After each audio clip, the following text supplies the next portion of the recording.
Hello my dear students, इस video में हम डिस्कस करने आए हैं एक और बड़ा सा प्रैक्टिकल प्रॉब्लम का क्वेश्चन जो कि आपका दिमाग तक ख़राब कर सकता है कि बहुत गंदा क्वेश्चन है ये। आप ट्राई करने की, ठीक है। मैं समझाने की यहाँ पे कोशिश करता हूँ।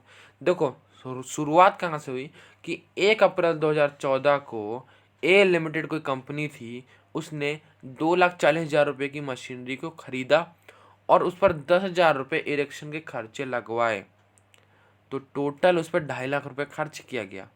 और अगर सिंपल भाषा में बोलूँ आपको, तो 1 अप्रैल 2014 को ए लिमिटेड ने 2.5 लाख रुपए की मशीनरी खरीदी है। कितने लाख रुपए की? 2.5 लाख रुपए की। तो भाई मशीनरी अकाउंट जब भी आप बनाओगे, क्योंकि आपने यहाँ पे मशीनरी खरीदी है, तो मशीनरी आपने कितने रुपए में खरीदी और उस पर कितनी गिरावट आई, इसकी रिकॉर्डिंग करने के लिए हम बनाते हैं मशीनरी अकाउंट। मैंने पिछली वीडियो में बता दिया था आपको। तो जब मशीनरी अकाउंट बनाएंगे तो क्वेश्चन में ऑलरेडी गिवन है आपको कि 1 अप्रैल 2014 को आपने एक मशीनरी खरीदी है 2.5 लाख रुपए की। अब हमने इसको नाम दिया है मशीनरी 1 का। मशीनरी 1 आपने खरीदा 2.5 लाख रुपए की, ठीक है। अब हमने पर्टिकुलर्स में बैंक लिखा है, क्योंकि जब आप मशीनरी को परचेज करोगे तो पैसे दोगे ना उसको आप। अब जाहिर सी बात है, पैसे तो दोगे उसको, मशीनरी परचेज किया आपने, तो आपने पैसे उसको बैंक से दे दिया। हमने अज्यूम किया ऐसा, चेक से दे दिया, चेक काट के दे दिया आपने उसको, तो इसलिए पर्टिकुलर में बैंक आया है, ठीक है। अब चलो, हमने 2.5 लाख रुपए की मशीनरी खरीद ली, ठीक है। उसके बाद क्या होता है कि जब आपने 1 अप्रैल 2014 को 2.5 लाख रुपए की मशीनरी खरीदी, उसके जस्ट 6 महीने बाद यानी कि 1 अक्टूबर 2014 को आपने एक और मशीनरी खरीदी 1 लाख रुपए की। आपने 1 अप्रैल 2014 को एक मशीनरी तो खरीदी थी 2.5 लाख रुपए की, लेकिन उसी के जस्ट 6 महीने बाद 1 अक्टूबर 2014 को आपने एक और मशीनरी खरीदी जिसका नाम है मशीनरी 2। 1 लाख रुपए की खरीद ली आपने, ठीक है। 1 लाख रुपए की खरीद ली। अब क्या हुआ, उसके 2 साल बाद, अब एक यानी कि 1 अक्टूबर 2016 को जो आपने ये 2.5 लाख रुपए वाली मशीनरी खरीदी थी ना, उसको आपने बेच दिया 1,43,000 रुपये में। और उसी दिन, जिस दिन आपने 1,43,000 रुपये में बेचा उसको, उसी दिन 2 लाख की एक और नई मशीनरी खरीद ली। अब ये क्या हुआ, क्या गजब हो गया इसमें। अब ध्यान से सुनो मेरी बात। आपने क्या किया भाई कि 1 अप्रैल 2014 को एक 2.5 लाख रुपए की मशीनरी खरीदी और उसी के जस्ट 6 महीने बाद यानी कि 1 अक्टूबर 2014 को एक और मशीनरी 1 लाख रुपए की खरीद ली। और उसके 2 साल बाद, अब यानी कि 1 अक्टूबर 2016 में 2 साल बाद आपने जो मशीनरी 1 खरीदी थी ना 2.5 लाख रुपए की, उसको आपने बेच दिया 1,43,000 रुपये में। और जिस दिन बेचा उसी दिन एक 2 लाख रुपए की मशीनरी खरीद ली, ठीक है। और कहा गया क्वेश्चन में कि 5% हमेशा डेप्रिसिएशन लगता है, गिरावट हर साल 5% आती है और स्ट्रेट लाइन मेथड है यानी कि SLM है। अब मेरी बात सुनो आप। आपने 1 अप्रैल 2014 को एक मशीनरी उन परचेज किया था 2.5 लाख रुपए में, और 1 अक्टूबर 2014 को 6 महीने बाद 1 लाख रुपए की मशीनरी 2 परचेज की थी। तो जाहिर सी बात है, हम हमेशा गिरावट को निकालते हैं 31 मार्च को। और सिंपल में बोलूँ मैं, अगर और सिंपल में, तो जब हमारा एक अकाउंटिंग ईयर एंड होता है उसी दिन हम गिरावट को निकालते हैं। और अकाउंटिंग ईयर कब एंड होता है? 31 मार्च को, ठीक है। तो 31 मार्च को हम गिरावट निकालेंगे मशीनरी की, ठीक है। अब जाहिर सी बात है, देखो भाई कि 1 अप्रैल 2014 को आपने 2.5 लाख रुपए की मशीनरी खरीदी थी और 31 मार्च 2015 को अब आप उस पर गिरावट निकाल रहे हो। तो जाहिर सी बात है, आप भी जानते हो इस बात को कि 2.5 लाख रुपए की मशीनरी और उस पर 5% की गिरावट लग गया। तो गिरावट रुपए कितनी की? 12,500 रुपये की। यानी कि एक साल में हमारी मशीनरी 1 पर गिरावट आई 12,500 रुपये की। अब वो आपको निकालना आना चाहिए। कैसे निकालेंगे? 2.5 लाख की मशीनरी और 5% गिरावट है उस पर, मल्टीप्लाई कर देंगे दोनों को, आंसर आ गया 12,500 रुपये। तो वो 12,500 कहाँ गया? वो 12,500 ये रहा, मशीनरी 1 पे 12,500 रुपये की गिरावट लग गई। अब क्वेश्चन में खुद उसने कहा था, अगर आपने ध्यान दोगे, कि जब आप 1 अप्रैल 2014 को 2.5 लाख की मशीनरी खरीदी, उसी के जस्ट 6 महीने बाद यानी कि 1 अक्टूबर 2014 को आपने 1 लाख रुपए की मशीनरी खरीदी थी। 1 अक्टूबर 2014 को आपने 1 लाख रुपए की मशीनरी खरीदी, 6 महीने बाद।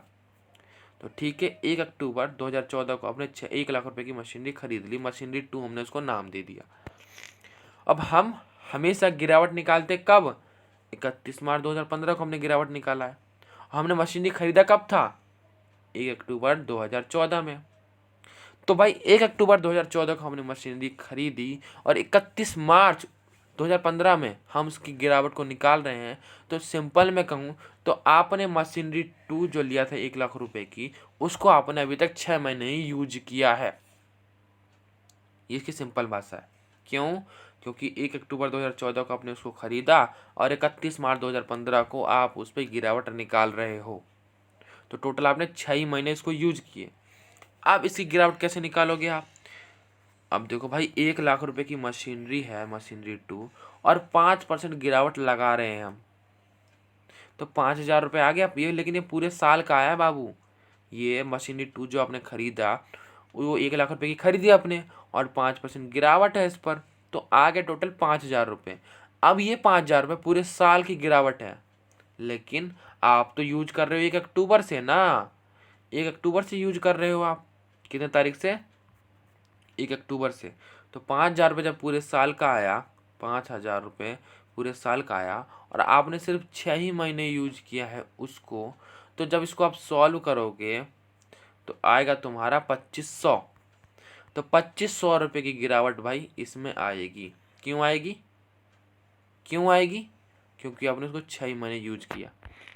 और अगर हम दोनों मशीनरी को जोड़ें तो उस पर 15,000 रुपये की गिरावट दोनों मशीनरी में आ चुकी है। अब मेरी एक बात जो कि ध्यान से सुनना है आपको, जो कि ये है कि 2.5 लाख की मशीनरी आपने खरीदी और उस पर 12,500 रुपये की गिरावट आ गई, तो वो उस मशीनरी की वैल्यू बच गई 2,37,500 रुपये की। और 1 लाख की मशीनरी खरीदी थी आपने और उस पर 2,500 रुपये की गिरावट आ गई, तो वो रह गई अब 97,500 रुपये की। ये दोनों मशीनरी की वैल्यू रहेगी। अब जो 31 मार्च 2015 में सिंपल बोलो, देखो 2.5 लाख रुपए की मशीनरी थी ना आपकी और 12,500 उसमें गिरावट आ गई, तो उसकी वैल्यू रहेगी अब 2,37,500 रुपये की। अब वो 2,37,500 रुपये की हो गई है उसकी वैल्यू। अब उसकी वैल्यू 2.5 लाख रुपये नहीं है, अब उसकी वैल्यू है 2,37,500 रुपये। इसी तरीके से मशीनरी 2 1 लाख की खरीदी थी, 2,500 गिरावट आ गई, तो उसकी वैल्यू बची 97,500 रुपये। ये इसकी वैल्यू बच गई। अब जाहिर सी बात है भाई, मशीनरी 1 2,37,500 रुपये की बच गई है और मशीन 2 97,500 रुपये की बच गई है, और तो इसको आप आगे के लिए यूज करोगे कि नहीं करोगे?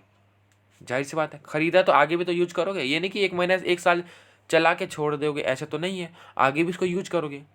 तो 31 मार्च आज तारीख है और अगली तारीख है 1 अप्रैल 2015। आप गिरावट कब निकाल रहे थे? 31 मार्च 2015 को।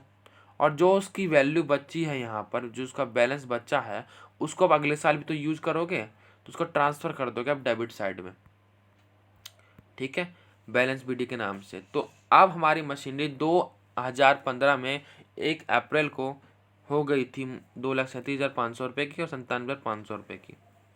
सिंपल में कहूँ तो अगर हम दोनों मशीनरी की वैल्यू को जोड़ दें तो 3,35,000 रुपये दोनों मशीनरी की वैल्यू है। अब जाहिर सी बात है कि अब आप 1 अप्रैल 2015 को इसकी ये वैल्यू है, तो अब गिरावट कब निकालोगे? 31 मार्च को निकालोगे। यानी कि जब हमारा एक अकाउंटिंग पीरियड एंड हो रहा है तभी हम गिरावट को निकालते हैं, ठीक है। बिल्कुल SLM मेथड है हमारा, तो हमारी जो गिरावट है वो सेम ही लगेगी, मशीन 1 पे 12,500 ही लगेगी, क्योंकि हमारा SLM मेथड में गिरावट बराबर लगती है। अब यहाँ पे एक चीज़ ऑब्जर्व करोगे आप कि मशीनरी 2 आपने कितने रुपए की खरीदी थी? 1 लाख रुपए की खरीदी थी। और अगर 1 लाख रुपए की मशीनरी आप खरीद रहे हो और उस पर गिरावट निकालोगे आप 5%, तो आएगा 5,000 रुपये। 5,000 रुपये गिरावट आया। अब हम यहाँ पे पूरे साल का निकाल रहे हैं बच्चों, पूरे साल का। हमने 6 महीने यूज नहीं किया इसे। हमारी 1 अप्रैल 2015 को वैलिड था ये 97,500 रुपये। हमने इसको पूरे साल घिसा है, यानी कि 1 अक्टूबर 2014 को जैसे हमने परचेज किया था मशीनरी टू 1 लाख रुपए को, तो आपने 6 ही महीने यूज किया था। लेकिन अब क्या है, अब आप उसको पूरे साल यूज कर रहे हो। देखो 1 अप्रैल 2015 को इसकी वैल्यू ये थी, अब 2016 31 मार्च को अब निकाल रहे हो, पूरे साल यूज किया है आपने, तो मशीनरी टू पर दोबारा 5,000 रुपये की गिरावट आएगी। SLM मेथड में हर साल गिरावट बराबर लगती है। तो अब सिंपल मैं कहूँ तो 2,37,500 रुपये की भाई मशीनरी बची है आपके पास, मशीनरी वन, ये देखो 2,37,500 की मशीनरी बची है और 12,500 रुपये उस पर गिरावट आ गई, तो वो बच गया अब 2,25,000 रुपये की उसकी वैल्यू बच गई। अब इसी तरीके से मशीनरी टू हमारे पास 97,500 की बची थी पिछले साल और उस पर गिरावट आ गई 5,000 रुपये की, तो अब उसकी वैल्यू रहेगी 92,500 रुपये की, ये इसकी वैल्यू रहेगी। अब सिंपल में बोलूँ तो मशीनरी वन बच के आपका 2,25,000 रुपये का, मशीनरी टू हो गया आपकी 92,500 रुपये की। तो इसको आप आगे यूज़ करोगे कि नहीं करोगे? जाहिर सी बात है इसको आप आगे भी यूज़ करोगे। तो जब आप आगे यूज़ करोगे तो हम इसको अगले अकाउंटिंग ईयर के लिए ट्रांसफ़र कर देंगे। यहाँ पर कर दिया ट्रांसफ़र। देखो मशीनरी वन 2,25,000 रुपये की, मशीनरी टू 92,500 रुपये की, टोटल वैल्यू की 3,17,500 की। फिर गिरावट, अब यहाँ पर एक बार ध्यान से सुनो, हमारा जो हमने गिरावट निकाला था बच्चों, वो 31 मार्च 2016 को निकाला था। यहाँ पर देखो साल चल रहा है, हमने 31 मार्च 2016 को गिरावट निकाला था, और जब हम आगे भी तो यूज करेंगे, जो इसकी वैल्यू बची, जो इसकी ये वाली वैल्यू बच गई है 2016 31 मार्च को, इसको हम आगे भी तो यूज करेंगे। ठीक है, आगे यूज करोगे तो 1 अप्रैल 2016 को आपने चढ़ा दी, हम इसे आगे भी यूज करेंगे। ठीक है, कोई बात नहीं, यूज करो। लेकिन एक ट्विस्ट लेके आया क्वेश्चन में। ट्विस्ट ये है कि 1 अक्टूबर 2016 को आपने जो 2.5 लाख रुपए की मशीनरी खरीदी थी ना, मशीनरी वन, वो आपने 1,43,000 में बेच दिया है। तो ठीक है भाई, अभी देखो मशीनरी वन की जो वैल्यू रह गई थी वो 2,25,000 रुपये रह गई थी। ठीक है, अब ध्यान से सुनो मेरी बात, मशीनरी वन की वैल्यू कितनी रह गई थी? 2,25,000 रुपये रह गई थी, और आपने उसको 1 अक्टूबर में, देखो 1 अक्टूबर में बेच दिया उसको 1,43,000 रुपये में। क्या, दोबारा सुनो ध्यान से मेरी बात, कि 1 अप्रैल 2016 को उसकी वैल्यू रहेगी 2,25,000 रुपये की, और 1 अक्टूबर 2016 को आपने उसको बेच दिया 1,43,000 रुपये में। तो अब यहाँ पे आपने गैस कर ही लिया होगा कि भाई जब आप 1 अप्रैल 2016 को उसकी वैल्यू 2,25,000 रुपये रह गई थी, और 1 अक्टूबर 2016 को आप उसको बेच रहे हो, तो 6 महीने तो यूज किया होगा ना आपने इसको। जाहिर सी बात है 6 महीने यूज किया है आपने, क्योंकि 1 अप्रैल 2016 को आपने उसको आगे भी यूज करने के लिए ट्रांसफ़र किया। आपने सिंपल में बोलूँ तो 1 अप्रैल 2016 से लेकर 1 अक्टूबर 2016 तक उसको यूज किया उस मशीनरी को, और यूज करने के बाद उसको बेच दिया। ठीक है, ठीक है, 6 महीने आपने उसको यूज किया। तो भाई जब आप 6 महीने उसको यूज कर रहे हो, तो 6 महीने में उसकी गिरावट भी तो आएगी। जब 6 महीने उसको यूज किया है, तो 1 अप्रैल 2016 को आपने जो भी उसकी वैल्यू थी, अब 1 अक्टूबर 2016 को जो भी उसकी वैल्यू है, तो 6 महीने तो आपने गैपिंग है ना यहाँ पर, 6 महीने का, 6 महीने तो आपने इसको यूज किया, तो 6 महीने का गिरावट आपको निकालना पड़ेगा। गिरावट कैसे निकालोगे 6 अप्रैल को आप? सिंपल सी बात है भाई, मशीन रन में गिरावट कितनी लग रही है? 12,500 रुपये गिरावट लग रही है, हर साल 12,500 की गिरावट लग रही है इस पर। अब क्या हो रहा है, आपने इसको 6 महीने यूज किया है, तो सिंपल सी बात है 12,500 पे हर साल गिरावट लगती है पूरे साल का, और हमने सिर्फ 6 ही महीने यूज किए, तो गिरावट कितना आएगा? 6250 रुपये आ जाएगा। तो गिरावट 6 महीने का 6250 रुपये आ गया।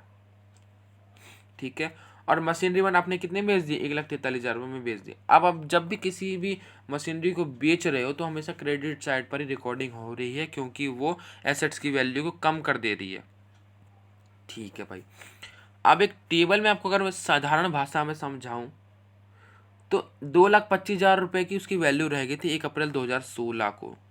दिखा दूं, ये देख लो भाई, 2,25,000 रुपये की वैल्यू रह गई थी उसकी 1 अप्रैल 2016 को। ठीक है, 1 अप्रैल 2016 को उसकी वैल्यू रह गई थी 2,25,000 रुपये की, और उस पर हमने गिरावट निकाला 6 महीने का 6250 रुपये। अभी आपके सामने निकाला था मैंने कि 6 महीने भाई जब उसको यूज किया आपने, तो उसकी गिरावट आ गई 6250 रुपये। तो सिंपल मैं बोलूँ तो 2,25,000 रुपये की मशीनरी थी वो, और 6250 उस पर गिरावट आ गई, तो अब उसकी वैल्यू बच गई 2,18,750 रुपये की। अब वो 2,18,750 की रह गई है, बट आपने उसी दिन उसको 1,43,000 रुपये में बेच दिया, तो घाटा हुआ 75,750 रुपये का। क्या मैंने बोला, दोबारा सुनो। 1 अप्रैल 2016 को उसकी वैल्यू रखी थी 2,25,000 रुपये की, ठीक है, और 6 महीने की गिरावट आया था 6250 रुपये। तो सिंपल में 2,25,000 रुपये की वो रह गई थी, और 6250 रुपये उस पर गिरावट आ गई, तो उसकी वैल्यू रह गई 2,18,750 रुपये की। और आपने उसको, अब जब उसकी वैल्यू 2,18,750 रह गई थी उस दिन पर, और आपने उसको कितने में बेच दिया, 1,43,000 रुपये में, तो घाटा होगा ना। सिंपल सी बात है। अभी मैं बात करूं तो आपकी टीवी की कीमत है 10,000 रुपये, और आपने उसको 8,000 रुपये में बेच दिया, तो 2,000 रुपये का घाटा होगा ना आपको, होगा। इसी तरीके से यहाँ पर भी घाटा होगा 75,750 रुपये का, क्योंकि वैल्यू लगी थी 2,18,750 रुपये की, और बेच दिया 1,43,000 रुपये में, तो 75,750 का घाटा रह गया, और उस घाटे को हमें रिकॉर्ड करना पड़ेगा यहाँ पर प्रॉफिट एंड लॉस में 75,750 का, ठीक है। और एक और ट्विस्ट कहा था उस बंदे ने, बेच दिया था आपने 1,43,000 रुपये में, हाँ बेच दिया था मैंने, लेकिन उसी दिन आपने 2 लाख रुपए की मशीनरी खरीद ली थी, उसी दिन। तो 2 लाख रुपए की मशीनरी खरीद ली आपने, लेकिन ये जुलाई एक नहीं है, ये अक्टूबर है, गलती से डल गया है, ठीक है। 2 लाख रुपए की उस दिन मशीनरी खरीदी, और फिर आप गिरावट निकालोगे 31 मार्च को। हमेशा डेप्रिसिएशन एक अकाउंटिंग ईयर के एंड होने पर ही निकाला जाता है।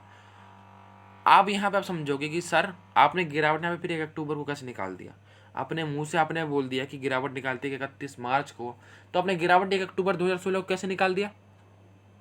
तो बच्चों हम यहाँ पर मशीनरी को बेच रहे हैं, और जब आप मशीनरी को बेच रहे हो तो उस पर आपने कितना उसको गिरावट किया, कितना आपने इसको यूज किया, वो तो निकालोगे ना। कितना गिरावट आया वो तो निकालना पड़ेगा आपको, क्योंकि आप उसको बेच रहे हो। आप जाहिर सी बात है, जब उसको बेच रहे हो तो आपके दिमाग में पूरा बात आनी चाहिए कि वो कितने की थी, कितना लॉस हुआ हमें, कितनी गिरावट आई थी उस टाइम पर हमें। तो इन सब चीज़ों को निकालने के लिए हमें 1 अक्टूबर 2016 को ये गिरावट निकालना पड़ गया, ठीक है। अब फिर 2031 में हम आप मशीनरी वन आपने बेच दिया है, मशीनरी वन आपने बेच चुके 2.5 लाख की जो थी, 1,43,000 में बेच दिया, तो उसकी तो कोई मतलब ही नहीं बनता, उसमें हमें डेप्रिसिएशन अब निकालना ही नहीं है। अब हमारे पास 2 मशीनरी बच गई, एक मशीनरी 2 उस पर 5,000 रुपये की गिरावट आ गई, और मशीनरी 3 जो कि आपने अभी 2 लाख रुपये की खरीदी थी 1 अक्टूबर 2016 को, और आपने उसे 6 महीने ही यूज किया, तो उस पर भी गिरावट आएगी 5,000 रुपये की। कैसे निकालना है पता है ना, 2 लाख का, ठीक है, 5% और इंटू में 6/12 सॉल्व कर दो, आंसर निकल जाएगा। उसी तरीके से आप वो बैलेंसिंग फिगर निकाल दे दोगे, उसी तरफ से आगे की प्रक्रिया चलती रहेगी, ठीक है। इस वीडियो में इतना ही बताया गया है, और आगे भी ट्राई करना। ये मैंने आगे छुड़वाया है, क्यों छुड़वाया, क्योंकि आपको भी खुद इसकी प्रैक्टिस करनी है। इसी तरीके से उसकी वैल्यू लिखते चलो, और उसकी गिरावट निकालते चलो, उसकी बैलेंसिंग फिगर निकालते चलो, बस सिंपल सी। नहीं आया समझ में, कुछ भी समझ में नहीं आया, कुछ भी, अगर कुछ बिल्कुल सी भी नहीं समझ में आया आपको, तो बस एक बार कमेंट में लिख देना बस कि भैया हमारी समझ में नहीं आया, तो मैं क्या करूँगा, दोबारा वीडियो बना लूँगा, उससे ज़्यादा तो कुछ कर नहीं सकता ना मैं। तो बस अगर कुछ समझ में ना आया हो तो कमेंट में लिख देना कि भैया नहीं आया, तो मैं दोबारा आपको इसी पर एक वीडियो बनाकर दे दूँगा, ठीक है। बाकी कमेंट में बताना कि वीडियो कैसी लगी आपको। तब तक के लिए थैंक यू स्टूडेंट्स।